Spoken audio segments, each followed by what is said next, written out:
Body Skull from the evil forces of Skeletor.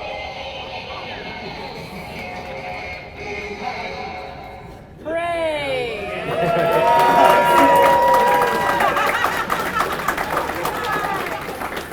We come prepared. I am so encouraged to see that at 8:30 at night, so many people have come to talk about the only cartoon that I can recall where in every episode at the beginning, the main character punches us in the face before the episode starts.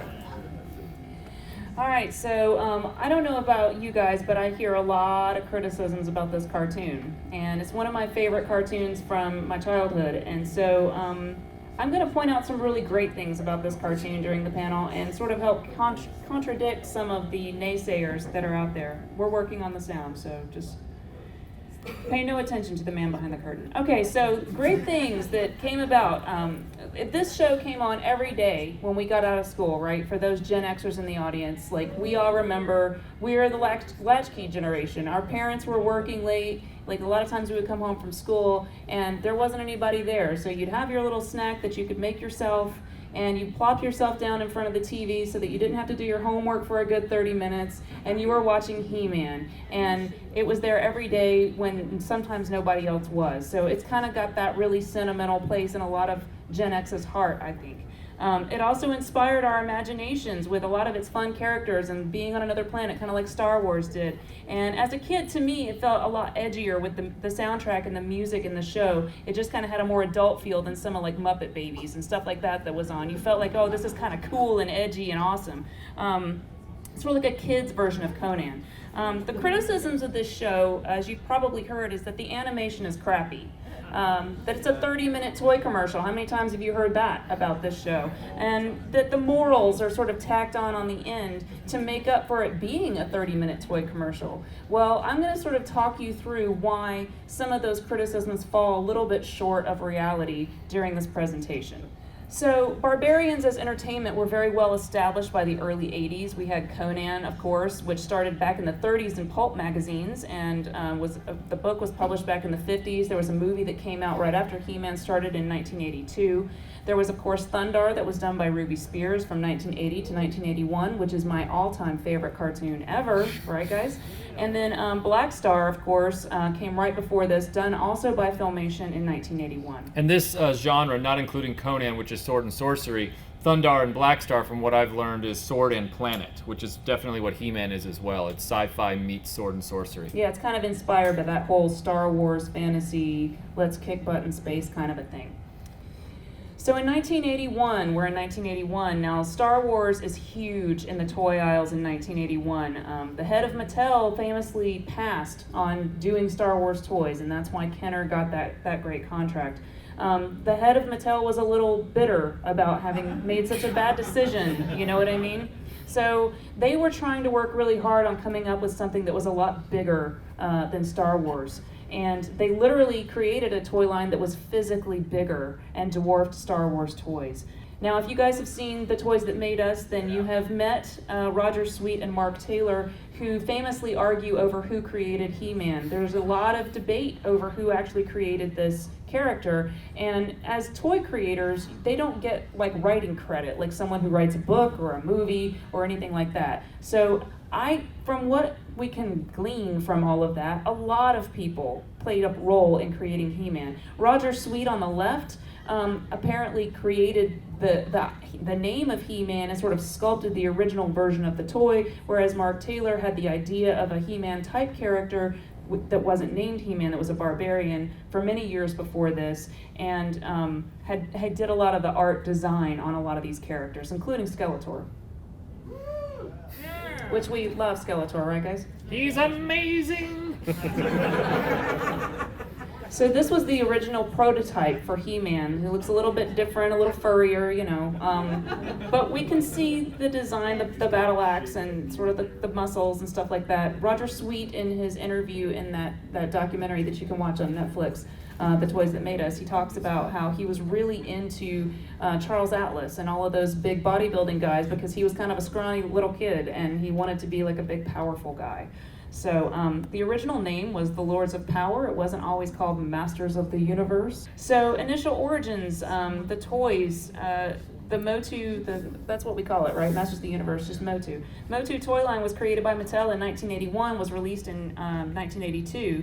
And He-Man and Skeletor were the first ones released, but they had sort of two waves that sort of came out. And here is wave 1 on the top and wave 2 on the bottom. These are our toys, Michael's toys. Yeah, these are my brother and I's childhood Masters of the Universe toys. Still in minty condition because somehow they made it through where our G.I. Joes and Star Wars were not so lucky.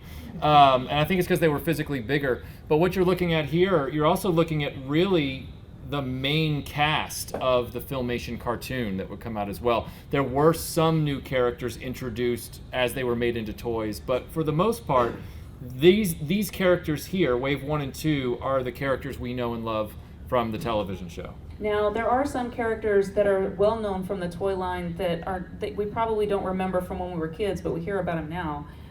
This one is the one that a lot of people like to talk about. He's frequently called Wonder Bread He-Man. Because there was a fan theory that this was part of a promotion with Wonder Bread. Now, this was fairly recently disputed. They think that the Wonder Bread giveaway thing was more of a trading card thing. This actually was some sort of, as you can see on the bottom slide, or the bottom picture rather, it was some sort of Mattel giveaway. If you buy 3 toys from any of those toy lines, you can get a 4th one for free. There's a lot of theories about why these toys were made, because he's got a very different paint job than the regular He-Man. Some people say that it was like some trial runs that they were doing on a Conan toy, because Mattel did for a while have a license to make Conan toys before the movie they realized it's an R-rated movie and oh my god, we can't really do that, that's super inappropriate. I mean, Rambo did it a few years later, but we weren't quite there yet. We're not really sure what happened with all of that because Mattel doesn't have any records of any of this promotion, but it's kind of a fun mystery. Yeah, and a few years ago, the Mattel Classics line through Matty Collector released a figure on the lower left called Vicor. That's Vicor on the lower left, who they said was based on an early prototype of He-Man, but he looks suspiciously like Arnold Schwarzenegger did in the Conan movie, so I don't know what that's all about. But we're just gonna give Mattel the benefit of the doubt and move forward. There was a lawsuit actually, between the people who own Conan Properties International and Mattel, because they felt that Mattel was making He-Man toys instead of making their toys to make a full profit on that whole thing. And they actually won the lawsuit because the He-Man toys were designed and already in the works before the license, the agreement was ever signed with the Conan folks. So, but that is sort of a constant thing that people sort of go, well, were they trying to kind of skim money off the top? I don't know. Yeah, one of the more interesting things from the Toys That Made Us documentary that I found really fascinating was that Mattel approached the toy chain Child World first and kind of got caught off guard when they said, well, there's no story accompanying this. And they said, oh, we've got a mini comic. There's going to be a comic book. They were making that up on the fly. They made it up in the meeting. Oh yeah, we're going to do a mini comic. The guy sitting next to him's going, we are? Who's doing that? You are, Dave. And, okay. and then That's when exactly how business is done. So then they go to Toys R Us to pitch the toys, and Toys R Us says, well, kids ages 3 and up don't read often. What else you got? And the guy said, oh, did we forget to mention there's a cartoon too? And the other guy's like, there is? And so they decided, you better get to work, Dave. Right. So Mattel was really bluffing their way through a lot of this process. Yeah, that happened a lot. Filmation famously did that to get their Superman animation thing. They just sort of said they could do it, and then they were like, oh crap, we got to figure out how we're going to do this. So the mini comics were the first thing that they created to sort of tell the story of He-Man, and they're very, very different than what ends up being in the Filmation cartoon. But we do sort of see the first drawings and ideas of how these characters interact with each other. They also had the DC comics that came out as part of that marketing push, and the main additions that came out through that were Prince Adam, Cringer, and Queen Marlena being portrayed as an astronaut. As you can see, Prince Adam looks very different in these early comics. He's not quite as pink and purple as we remember him from the cartoon. So if you've been to any of our panels in the past, you've heard my spiel about cartoon deregulation, so I'll try to keep it fairly short, but in the early 80s, if you don't know, Ronald Reagan deregulated children's television. And what that meant was that cartoons could actively basically advertise toy lines. Toy lines could be promoted from cartoons. So in the 70s, you don't have like a Josie and the Pussycats or Scooby-Doo toy line because there were a lot of laws in place to prevent that kind of stuff. But in the 80s, all of that went away, and he was like, hey, free market capitalism, all that fun stuff. And so we got things like He-Man was probably the first cartoon that really did this. The toy company, you know, this is a situation where the toy came first. This toy was in existence, and they were like, oh, we're going to make this cartoon based on this toy. And that's why it's always called a 30-minute toy commercial. Filmation was the first animated company to sort of seize on this, and they did several really important things. Number one, unlike Hanna-Barbera, which we all know, they kept animators in the United States. So they had to have a way to keep costs down, and they utilized things like rotoscoping, lower frame rates per second, and stock animation catalog to fill in the time so that they could keep their employees employed here in the States. He-Man is literally made in the USA. Yeah. Like that, it follows that line from the 80s. That stamp, made in the USA. Rather than aiming at selling to networks like CBS or for Saturday morning stuff, which was the gold standard at the time, they went big and they did a daily show that was 65 episodes that aired every day before or after school in syndication. And they sold it to local TV stations. So rather than selling it to CBS or NBC, they sold it to your local station out in the field. And they had a deal with Mattel that Filmation completely financed the show and had complete creative control over the content. So I want you guys to remember that because it's really important when we're looking at the content of this cartoon. There's always the criticism that it was just a toy commercial, but in reality, Mattel had no control over the content of this cartoon at all. And Lou Scheimer, the head of Filmation, would leverage that authority on more than one occasion for our benefit. So this is Lou in the middle, Lou Scheimer. You see his name in the credits, and if you've ever watched any of the behind-the-scenes documentaries that are on some of the He-Man discs, if you buy those, he's a really cool guy and really fun guy. Recently passed just a few years ago. They did a lot of other great cartoons: Brave Star, Superman, Flash Gordon, Ghostbusters, Brave Star, She-Ra, Fat Albert, and Star Trek. It's just some of their catalog. They also did a few live-action shows. They did the original Ghostbusters that had the monkey. Yeah, from the 70s, yeah. So, and then of course they did He-Man. So, Masters of the Universe was the first daily animated children's adventure series. It had 65 weekday half-hour episodes. This was a previously untapped market. Like, nobody had ever thought about this. They literally were just like, you know, this Saturday morning is where it's at, you guys. Kids get up on Saturday, you watch your cartoons. But, you know, think about how much more time you get in front of, you know, kids to advertise or to do whatever every single day after school. So, and if that first breath of fresh air when they get home and throw the backpack on the floor is going to be a cartoon, you want to be right there for them. Yeah, absolutely. It distracted me sometimes to the point that I forgot to take the plastic off my fruit roll-up before I ate it. Oh, that's right. Oh, crap. It turned into chewing gum. Yeah. So Black Star, we talked about that. It came out the year before He-Man. There are a lot of similarities to Black Star in He-Man. So I sort of look at Black Star as the trial run of He-Man. They both have two halves of a sword. So Black Star had literally, the bad guy had one half of the sword called the Power Sword. And the good side, which was had by John Blackstar, was the Star Sword. They were both set on a far-off planet, and they both had ties to astronauts from Earth. So they sort of worked to perfect some of these ideas by the time they made He-Man. Yeah, and Filmation, I'm sure, when they got He-Man and read the mini comics and saw the story about the two swords, they were like, oh man, we already kind of did that with Black Star, which is probably why plot points like that fell away in favor of newer plot points like, you know, the Sorceress and He-Man as they were depicted in the show. Right, and that was in the mini comics that Skeletor had his sword and He-Man had his sword, and you put them together, and that's how you gain access to Castle Grayskull. They kind of changed that a little bit in the cartoon. But this was kind of interesting. I found this one online, that in the early episode, it's a first season episode called Temple of the Sun, there's a statue of John Blackstar in the background. And you can definitely tell it's him because of the sword construct. It's only on the screen for a few seconds, but it's clearly a little inside joke, a little nod to their previous character.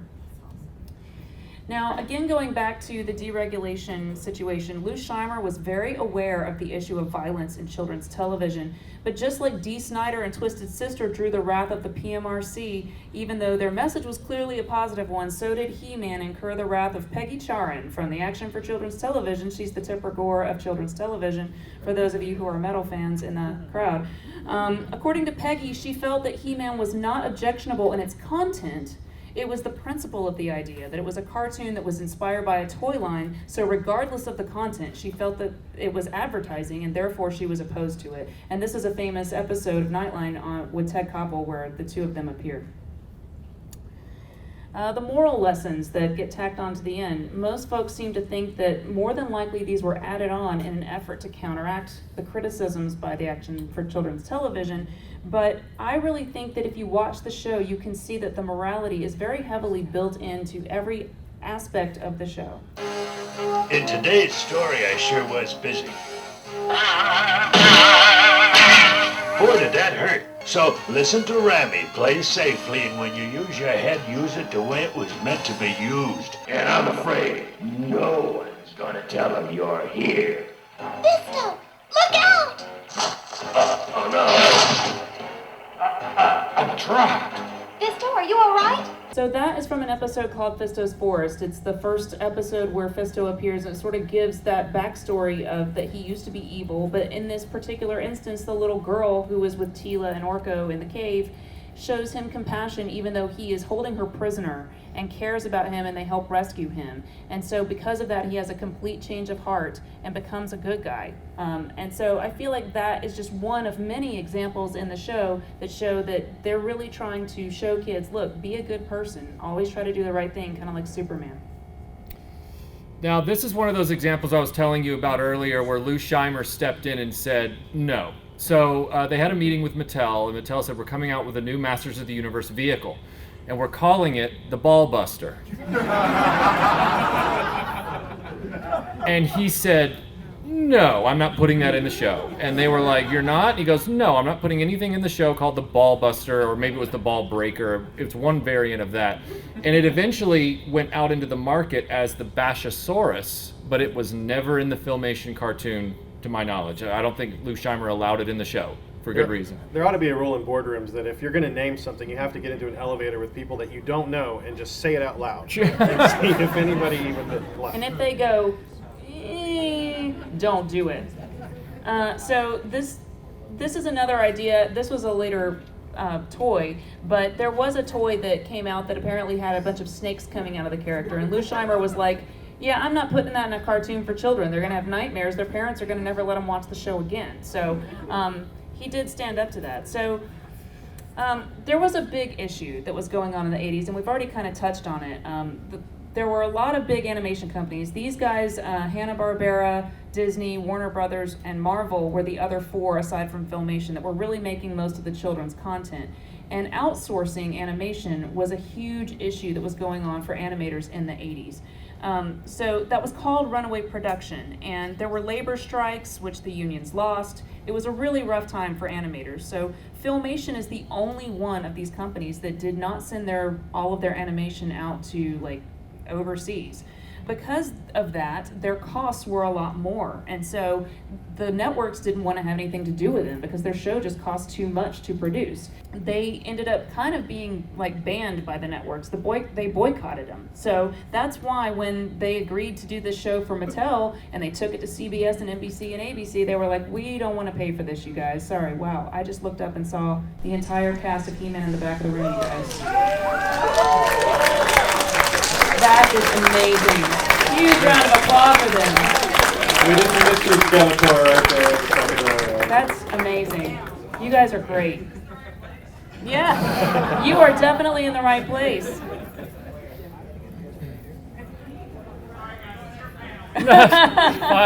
Just come up and stand behind us. So the new Fat Albert show was on CBS, but otherwise the networks basically were boycotting them. So when Mattel made the deal with them, it was like this whole thing, how are we going to do this? So Lou Scheimer was like, the company is owned by W Communications or whatever, so why don't you guys send your sales force out into the field and get all of these local stations to buy our cartoon, and we'll put it on every single day, and it's going to be awesome. And they did, and it worked, and they had like 90% coverage of like all of us, almost everyone got to see He-Man as a kid. There weren't a lot of stations, local stations, that didn't carry the show. So He-Man is often criticized, like I said, for the use of stock footage and rotoscoping. This also carries over into Brave Star, She-Ra, a lot of the other stuff.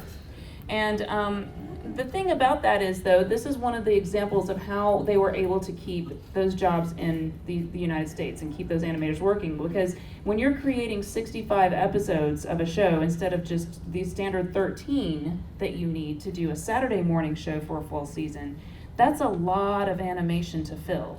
So the only way that they could do that was to use lower frame rates per second, as well as creating usable footage that they could just very slightly change and reuse over and over again. And in fact, when they would get their scripts, they would look for moments in the script where they could use one of a catalog of rotoscoped pre-animated sections, and they could just slightly tweak it, and boom, you have this situation. Yeah, you drop in a new background or something like that. And I never heard of any kid. I know a lot of kids growing up like myself who noticed that He-Man threw the same 2 boulders every time. But I never heard anybody complain about it. It was just part of the show. Did they ever put together like a aerobics workout? Because I know that was really big in the 80s. I feel like you could have done something with this. Grizzlor size. So a lot of people also knock Filmation for reusing character movements, but the toys really did the same thing. I mean, Mattel was really recycling characters, as you can see here. That's basically just a repaint. Yeah, that's that's Merman painted black with Mechanix armor and the Castle Grayskull shield in blue. The reason I know that is because I'm a nerd. All right. Welcome to Dragon Con. You're in the right place. They also used the same voice actors for a lot of characters. This is Linda Gary. She did the voice for Teela, Evelyn, the Sorceress, and a ton of other people characters that I didn't fit on this particular screen. But all of the voice actors really, really did a lot, and including Lou Scheimer himself was the voice of Orko. He did a lot of voices for the show. People criticize him for not giving another job to an actor, but again, he had to try to keep costs as low as he could because he was already way more expensive than Hanna-Barbera shows. We were talking about the morality of He-Man and the social messaging that went into it at the time. Lou Scheimer was, very cognizant of that, wanted to pass on good lessons to kids to be good members of society and all that stuff. And they actually touched on some pretty strong subjects. Now, I'm sure some of you in the room have heard about how he pushed that envelope in the mid to late 80s with Brave Star, where he actually had a child die of a drug overdose in the show. But this Yeah, we played that one time at a panel, and it really brought the room down, so we're not going to play that. But we have a clip here where he was already starting to dabble in that kind of storytelling. Oh, I feel awful. I thought maybe some more potion. Of course, dearie. Hi, Adam. Teela. How you feeling? Oh, I'm fine. I'm just terrific. In fact, I feel so good, I think I'll do something I've always wanted to do. I think I'll take my father's air car for a ride. Want to come? I mean, he really nailed the whole, oh yeah, it's going to be great. We're going to take the air car. We're going to do the thing. It's going to be awesome. I mean, he really didn't shy away from this kind of stuff, and it created a strong message for kids. I mean, it's very effective. She-Ra and I want to talk to you about something that's very personal, your body. Remember, it's your body and no one should touch you in a way that you feel is wrong. If you've been touched that way, don't be ashamed. Tell someone you trust, like your parents, your doctor, your teacher, or counselor, or your minister or rabbi. Right, Orko? Right on! There. You know what? I mean, is there really anything you can say about that? They didn't say recently. I mean, it doesn't age well. I'm sorry, folks. I think the intention was good. Yeah, I think the intent was good. One of the more poignant episodes in the Masters of the Universe series is one in which He-Man is tricked. He's tricked by Skeletor into thinking that he's killed a person while trying to stop group of, I don't remember if it was Skeletor's men or something, but Skeletor finds a guy who has no heartbeat. He's like a denizen of Eternia that's a different monster race and has no heart.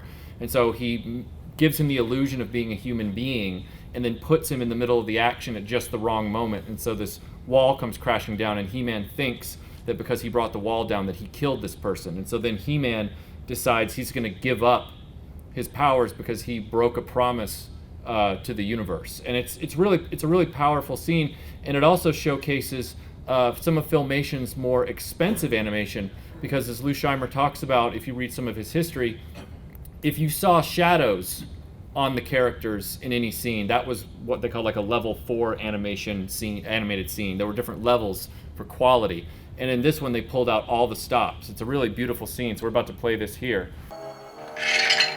And if I am unworthy, I can no longer permit myself to be He-Man.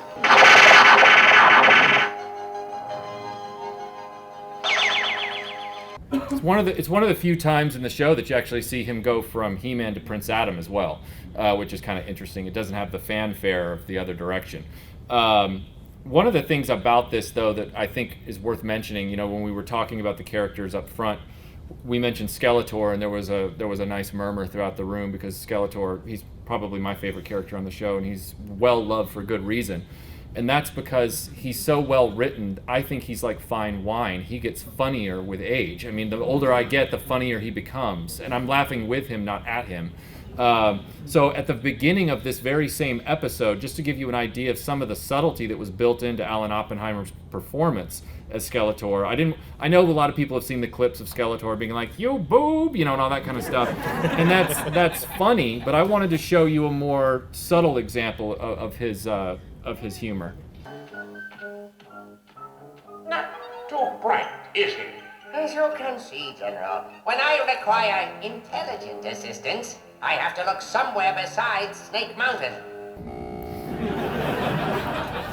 I love the whole idea of him just exhausted, sitting on his armchair like, I am just surrounded by idiots. Can I tell you that what I love about that is that Trapjaw sounds a whole lot like Beavis. And I kind of love that. So the show ran for 2 seasons from 1983 to 1985. It had 130 episodes. Hey guys, if you don't know this, season 1 is actually on Netflix right now. So when you get home from con and you're tired and you're sleeping it off, just turn on your Netflix. You can watch He-Man. But just a heads up, Harrison Ford is not featured in any of these episodes. Sorry. It's a bummer. So let's talk about some of the characters and their origins and where they ended up. So He-Man. Some of the main changes from him throughout his lineage and backstory. In the mini-comics, which you can see on the top right, he is a barbarian from an Eternian tribe, and he sets out to battle evil forces seeking to control the fabled Castle Grayskull. In the DC Comics, he has the alter ego of Prince Adam, and he's half Earthling and half Eternian. And in Filmation, of course, he's just He-Man.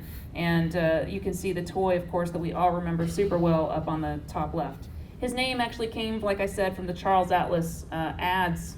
They use the word He-Man a lot, and that's sort of where the name was inspired by. Lou Scheimer famously hated the name He-Man. He just thought it was really lame, but I think it's really catchy. So this is Battle Cat. Initially, this was a Big Jim toy. I don't know if you guys remember Big Jim from the 70s, but it started out as the Big Jim on the Tiger Trail, which is the tiger on the bottom left. And then they sort of made him black and had him as Tarzan's Jungle Cat in 1978. And then they redid him again for both Panther and Battle Cat. So when they initially, and they talk about this in the toys that made us, that they were like, give him some sort of an animal or something. And so they got this cat that they had laying around and they repainted it. And the guy was like, this looks ridiculous. He's way out of scale. And he was like, just make it his horse or something and put a saddle on him. And he was like, give me a break. So he did it, and they were like, that's amazing. And the guy who did it was like, this is so stupid, oh my God.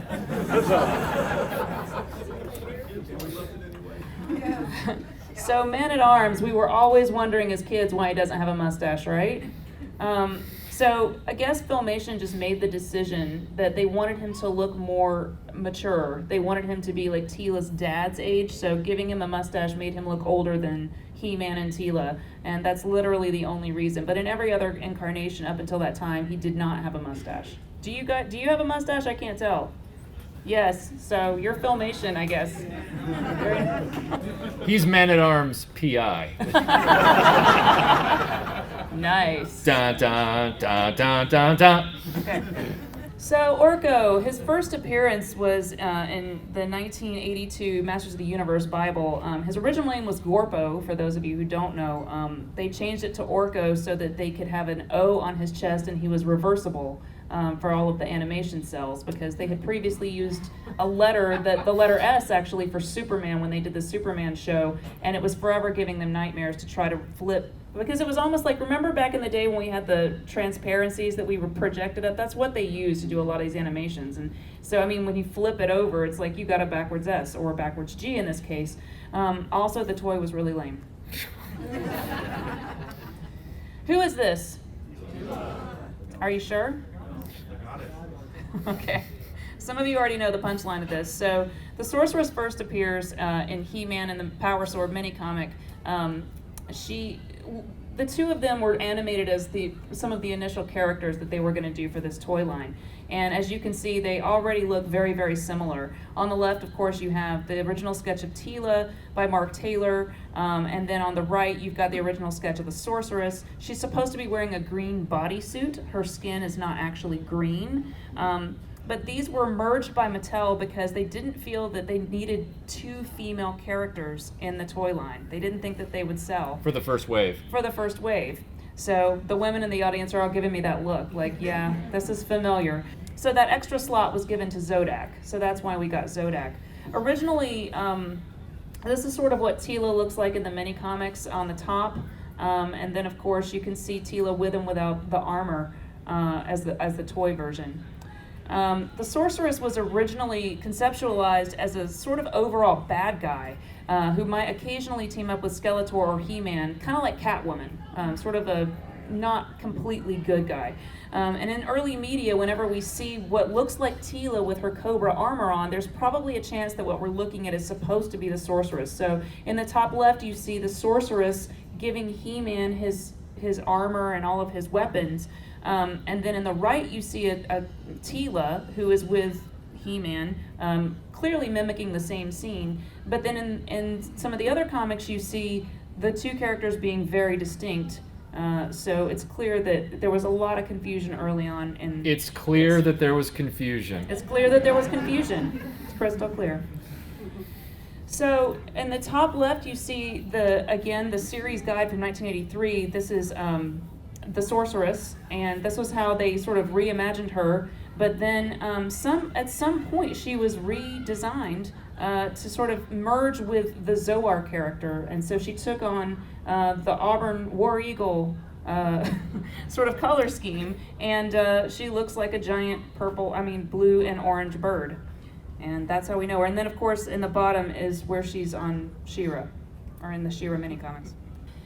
So then there's the whole issue of the goddess, which someone called out earlier. It's really unclear, but from what I can make out, if you can see in these panels, they call her like the goddess and the sorceress interchangeably. So I feel like they just are all referring to the same thing. This is kind of how it makes me feel talking about this. So we're done talking about this. So now we're going to talk about Skeletor. Skeletor is just really awesome, and you can see in the bottom left, some of his initial designs are a little scarier than what ended up being on Filmation, but that makes a whole lot of sense if you think about the fact that it was a cartoon for children. But what I found to be really interesting was a story that was sort of touched on in that documentary I keep referencing, The Toys That Made Us, but they didn't really delve into it, so I had to go dig up more information. I gotta add to this. So Melinda, I'm down building another presentation that we did this weekend, and Melinda, pings me via text, and she's like, you gotta get up here. I'm like, what? And I come upstairs, and she's like, so I've been researching this whole origin of Skeletor thing, and I'm like, You mean the thing they kind of touched on in the documentary? And she's like, yeah, but I've gone way deeper than that. And I'm like, let me get this straight. I'm like, Dragon Con is a week. Did she go KLF deep on this one? Dragon Con is a week away, and she went cold case files on this whole thing. Like, it was crazy. So please go ahead. All right. So according to Mark Taylor, who designed Skeletor, he was inspired by a corpse that he saw in a fun house back when he was a kid. And he was walking through a fun house and he saw this thing and he was like, I knew it was a real dead body. And you're like, yeah, kids always think that kind of stuff. Okay.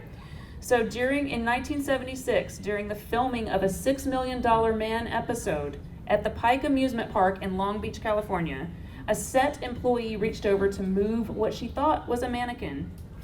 And she pulled off an arm. And there was a lot of tissue inside of it. And it was actually a real corpse who was used as a prop in a funhouse. His name was Elmer McCurdy. He was an outlaw who died in a gunfight in 1911 after robbing a train for which he got $46 and 2 jugs of whiskey and then died in a shootout with the cops. No one claimed his embalmed body, so the undertaker started charging people a nickel to see him. A carnival man showed up 5 years later and claimed to be a relative of this person. And put it in his own traveling carnival. It toured around, it changed hands a number of times, and eventually we got to the $6 Million Man thing, and then after that, they gave him a proper burial. So, just the most bizarre story I've ever heard. That's disgusting! I agree. Be careful when you Google Fisto, is all I'm going to say. But,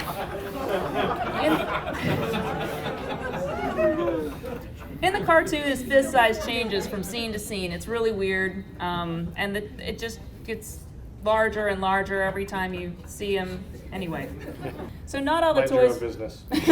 Not all the toys. Well, you can talk about these. Oh yeah, Zodak.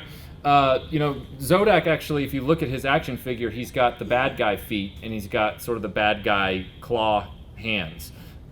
He's much more malignant in the toy line in his description on the card back than he was in the actual Filmation show. In the Filmation show, he's more like the Traveler from Star Trek The Next Generation. He's this cosmic being that flies in, and he's more benevolent and helps out, the Sorceress when he can, and then he's off on another Silver Surfer-like adventure. But there's a schism there because the toy line actually kind of puts him in the row with the bad guys in Wave 1, but the Filmation cartoon, it's different. And then we also have another interesting juxtaposition here. Malektha is Eternia's royal archaeologist, and he shows up in a number of episodes. He's on the top left. He was never made into an action figure despite multiple appearances, but we did, toward the end of the line, get a character named Clampchamp. Clampchamp is not an archaeologist. So I don't know why they opted to do him instead of Malektha, unless they thought that an archaeologist couldn't be an interesting character, even though Indiana Jones was ripping through the 80s at that point. So I don't know why they didn't have a little more imagination about that. I'd also like to note that this is just me indulging myself a little bit. I've always wanted to see a new live-action Masters of the Universe movie in the modern age, and my fan casting for King Randor is seriously Will Ferrell. I think he would be amazing as King Randor because, I want to see King Randor walk up and say, "I'm very important. People know me." Well, you are kind of a big deal. Yeah, some of the characters that didn't make it into the show for various reasons, like the Ballbuster, one of those is famously or infamously Stinkor. The story goes is that Lou Scheimer was at another meeting with Mattel. They were sitting around and they said, "We've got this great idea for an action figure. His name is Stinkor." And they looked at the Mattel people and they're like, and they're like, "Yeah, well, he stinks." And they said, "We are not going to put a personified fart joke on our cartoon." That was their quote. That's what they said, and they laughed the Mattel guys out of the room. Wasn't Scratch and Sniff big at this point? It was. I can really see where they're going with this. Yeah. And it's not good. I really like the subtitle on this foreign card back, "The Demon of Odors." Oh yeah. I like that. The saddest one for me that didn't make it into the show was Ninjor. He was late in the line after Filmation had moved on to do She-Ra, Princess of Power, and while some of the later Masters of the Universe action figures were making it into the She-Ra cartoon, Ninjor was not among them. But maybe we can assume he was, and we just couldn't see him. Now, Stridor was only in one episode of the Filmation show. He's more associated with Fisto for some reason because of the toy ads and things like that. But Stridor only made it into one episode. However, the whole episode was around Stridor. This was Man-at-Arm's attempt, I guess, to give Battle Cat a pink slip or something like that. He's like, I can do better than a green cat with yellow stripes. I'll make a robot. Stridor had a few issues, and so he went off to be a wild horse somewhere. And then Snout Spout, I don't know if you remember him. Snout Spout was a late edition figure who was supposed to be an Eternian firefighter. Now, what's creepy about this character, I don't know if you've dug into this. I don't know why you would. Again, I dig into it because I'm broken. Snout Spout was a human. And then he decided, I really want to be an Eternian firefighter. And the process to do that, apparently, is you have your head removed and replaced with a robotic elephant head that shoots. So he's like RoboCop. That shoots water. I'm like, what if you are? Did your wife say this was okay? Like what? Here's the. I think it's a good look. Here's the weird thing that's in the story Bible about this. Snout Spout's race in the story Bible, they're called the Hosers. This never came up in the show. And then finally, the one I wanted to bring up was Granomir. Granomir was in a number of episodes. He was this sort of demigod dragon that lived on an isolated mountain with a hoard of gold, very smog-like, but he was benevolent. He was not a bad guy. And He-Man and him were fast friends. He was in a number of episodes, and I always wondered as a child why they never made him into a figure. They've since done it in the Matty Collector line as a very expensive exclusive, but he wasn't done in the vintage Mattel line. We have a clip here to show a little bit of Granomir. This is in his second appearance when He-Man brings Man-at-Arms there in person. Granomir has summoned He-Man there, and Man-at-Arms wants to come meet Granomir because Granomir saved his life in his original appearance, but he and Man-at-Arms never actually met. I thank you for accepting my invitation, but I did not invite you. This is my friend, Man-at-Arms, the one you saved when we first met. Poor excuse for bad manners.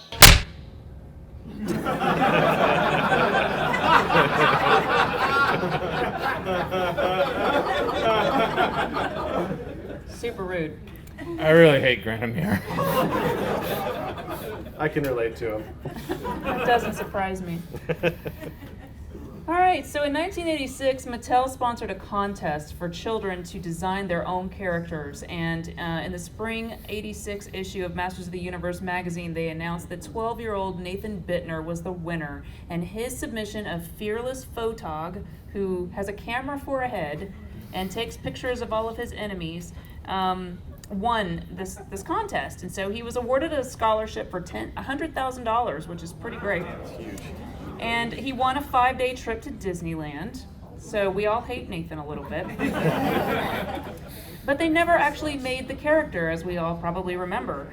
However, later at San Diego Comic-Con, they did go ahead and make the character for him. As part of the Mattel Classics line. Yeah, as part of the Mattel Classics line. What I want to point out to you about this character, and he kind of actually does look cool once he's been actually done. On his chest plate, you see all those silhouettes running across? Those are the silhouettes of his defeated enemies. I mean, this kid, I know he's still alive, but I wonder how troubled he is. He's troubled. Maybe don't hate Nathan openly, is all I'm saying. I always found it interesting that the attack track, which was a major vehicle both in the toy line and in the Filmation cartoon, was very different. The attack track on the top is the Mattel toy. It is a one-seater roadster with a very interesting wheel system, a traveling system. On the bottom is the Filmation version, which really looks more like the 1984 Plymouth Voyager. I guess the minivan craze was really taking hold, and they just wanted to mimic it. It was a little more useful as a minivan style than the one-seater. So there's that. So the music that was done for the show was done by a guy named Shuki Levy, and if you've done any research into the songs, a lot of the songs you heard in the little trailer that we ran earlier that had all of the different music and stuff of the cool 80s TV shows, a lot of those were done by Shuki Levy, along with a lot of other stuff. He did tons and tons of things. Some of the coolest ones you'll ever hear, like Jason the Wheel Warriors, Mask, and a lot of great stuff. So he was sort of the sound of the 80s, that rockin', guitar sound, sort of like hard rock with like screaming like lyrics and stuff. It's really great. So a lot of people talk about the cancellation of the show and She-Ra starting, and Lou Scheimer sort of points out in his book, The Filmation Generation, he talks about how Group W, who owned Filmation at that time, felt that they could make just as much money with reruns of the show as they could with new content, because there is a law of diminishing returns financially for companies who were doing these syndicated shows. So when you think about it from that perspective, it makes sense. A lot of people get upset that the show got canceled at the height of its popularity, but for them, they're thinking the toy line's going to run out of steam. Toy lines usually only have about 2 years at that time, and so they just opted to do a related spin-off show, which would allow Filmation to again continue employing all of their people, because ultimately that's what he was concerned about. Can I get my people paid and food on their tables? And She-Ra's very similar to He-Man from their perspective, so they just moved it over. But a lot of people felt like She-Ra, they blame She-Ra for she's the Yoko Ono, is what I'm saying, of the He-Man universe, and I don't think it's completely fair. So this show also ran for 2 seasons. It only had 93 episodes, but it was pretty successful, and a lot of girls were really excited about that. I got to tell you a story on this next slide now. My father was with me. He's in the audience. Dad, if you wouldn't mind raising your hands. He's going to remember this story. So this 1986-ish. Service merchandise. I'm there with my brother. Okay, if you look at the lower left, He-Man and She-Ra are sharing the screen together at times. So, He-Man has a sister. We need to get her for the collection. All right? Lower right, her enemy is Hordak. So little girls are going to need the main enemy. Hordak was sold in the Masters of the Universe line. She-Ra was sold in the Princess of Power line, which you remember, guys in the room, the pink aisle. It's like, do we go down there? I don't know. Here there be dragons. I don't know what's down there.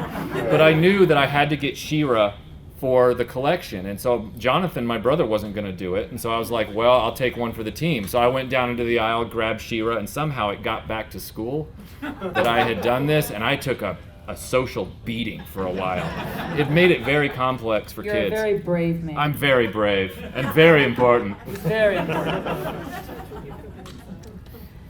So Hordak's just kind of a weird character.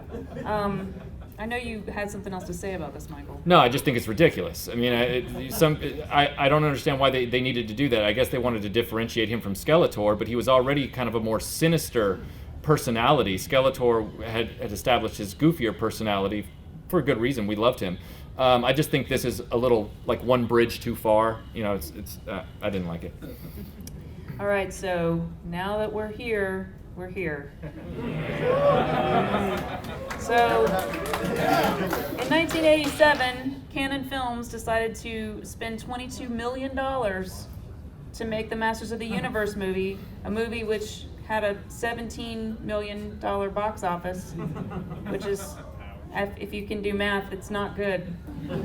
So, I mean, I think we all went to this movie really expecting something very different than what we got, and whether you can look back on it now and enjoy it for its cult classicness or its kitschy weirdness, or maybe you just genuinely liked it, I think a lot of us were like, this isn't the cartoon. This isn't what I grew up with. I don't know who that chick on the top is. Like, that's not right. That's not Evil Lynn. Yeah, they just jettisoned a lot of what we were looking forward to when we walked into that theater. This was another situation where my dad got dragged to the theater with me, and we saw Masters of the Universe, and it was not a good film because they left Eternia within the first 5 minutes and ended up hanging out with Courtney Cox at a fried chicken restaurant for a while. It was not a good movie. So, just wanted to point this out. Canon Films originally had the rights to make a live-action Spider-Man film, but they decided to use their funds to make this movie instead. So the hope was that the two movies would be successful enough to create a Spider-Man movie with a much larger budget. Yeah, this and Superman 4 they were hoping would be successful enough to do that. So both of those hopes were dashed quite emphatically. And Dolph Lundgren also has such an imposing physique that it was really impossible to find a stuntman that looked like him. So he ended up having to do a whole lot of his own stunts. So it was just kind of a very miserable experience for him to sort of have to do all of his own stunts. And then the movie ended up kind of not being. And I just realized something. I just had an epiphany right now. My father took me to Superman 4 as well. I don't know how he got saddled taking me to the worst films. I apologize, Dad. I'm so sorry. So to recap, the criticisms of the show that we talked about, the crappy animation, we talked about why Filmation had to use the techniques that they did in order to keep the animation in the United States. The 30-minute toy commercial, Filmation, again, had a complete creative control over the show, and they vetoed a whole lot of stuff from Mattel. And the morals were fairly well built into the show because Lou Scheimer had a real passion for wanting to have kids see good, solid characters who were good representations of the kind of people that he thought that we should grow up to try to be. So if anybody ever says any of that stuff to you, you just set them straight, and or send them to our channel and we'll set them straight. So that's it. That's what we got for He-Man. And I think we are right at time. So thank you everybody for being here.